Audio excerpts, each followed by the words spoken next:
Day 13 of our 100 movie bucket list challenge, and it's 2011's Drive. Directed by Nicholas Winding Refn and based on the book by James Salis, it stars Ryan Gosling as the nameless driver who is a movie stuntman moonlighting as a getaway driver. He gets a taste of what normality could be when he meets Carey Mulligan's Irene and her son Benicio. But events like Irene's husband coming back from prison and a botched heist threaten to derail the normal life Driver has envisioned. I find the evolution of Drive's reputation over the years really interesting. It's always been regarded as a terrific film, but at the time of its release, several people found the marketing to be misleading. The trailers promised a fast-paced film, and it's not like that. Drive is a slow burn. But years removed from the film's release, it's easier to be objective. When I think of Drive, the first thing I think of is vibe and atmosphere. It's really stylish and slick. Nothing is there by accident. Every single line of dialogue has purpose one way or another. I've heard the term art house action thrown around when talking about Drive, and yeah, that's actually a really good way of putting it. The thinking person's action movie. Yeah, not saying that again, I sound like a pretentious douche. Even calling Drive an action movie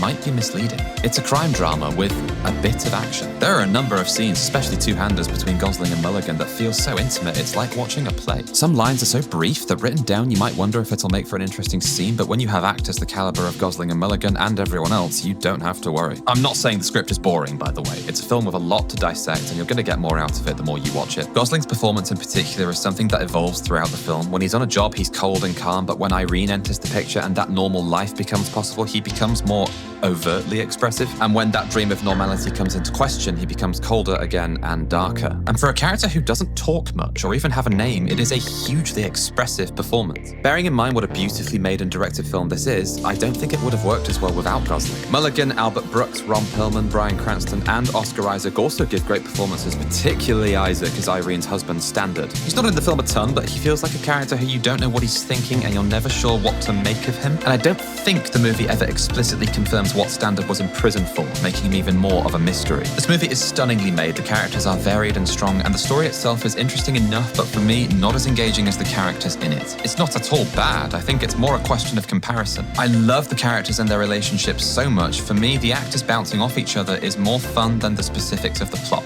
Having said all that, I will always try to put my positive feelings about a movie at the forefront of my mind, and Drive has a lot to love. The direction, the performances, the stylish vibe, the music, oh my god, I haven't even mentioned the music. It is amazing. Utter perfection. Thanks for coming to my Telftalk. I don't carry a gun. I drive.